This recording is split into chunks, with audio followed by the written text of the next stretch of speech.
नामच्या माध्यमातून शेतकऱ्यांना मिळालेल्या अवलियाने दुष्काळग्रस्तांना जगण्याचा आधार तर दिलाच, तर येत्या काही दिवसात वैश्यांच्या मुलांसाठी नाम संस्था आधाराची काठी बनणार आहे.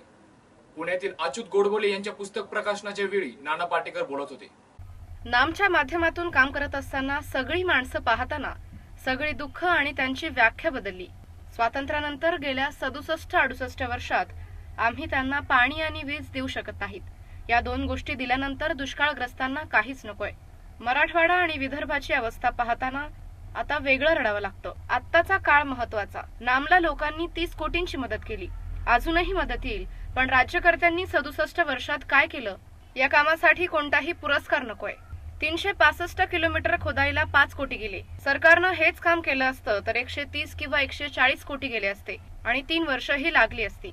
आता वेगळं काम करायचं ते म्हणजे वेश्यांच्या मुलींसाठी शाळा आणि हॉस्टेल काढणार.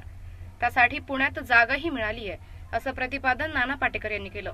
जब्बार पटेल आणि नाना पाटेकर यांच्या हस्ते अच्युत गोडबोले यांच्या लाईमलाईट या पुस्तकाचं प्रकाशन पुण्यात राष्ट्रीय फिल्म संग्रहालयात झालं. यावेळी नानांनी आपल्या प्रतिक्रिया दिल्या.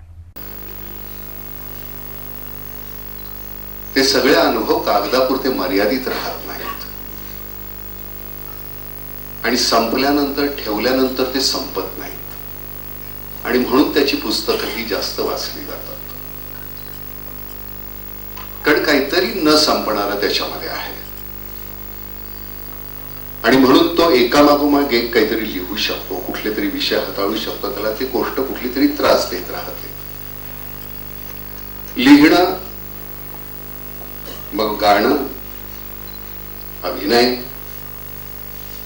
मला असं वाटतं की हा प्रत्येकाला जे जे भावतं तो त्या त्या पद्धतीनं ते लोकांसमोर मांडण्याचा प्रयत्न करतो. त्याला शब्द गवसतात, मला मुद्रा गवसते, गाणाऱ्याला सूर गवसतो, कुम्हारांना, दिग्दर्शकाला चौकट दिसते. तर प्रत्येकाची एक आपली भाषा असते आणि त्या भाषेमार्फत तो तुम्हाला ते सगळं सांगण्याचा प्रयत्न करतो. जितकी ती भाषा सोपी तितकं ते मला जास्त आवडायला लागतं, भावायला लागतं.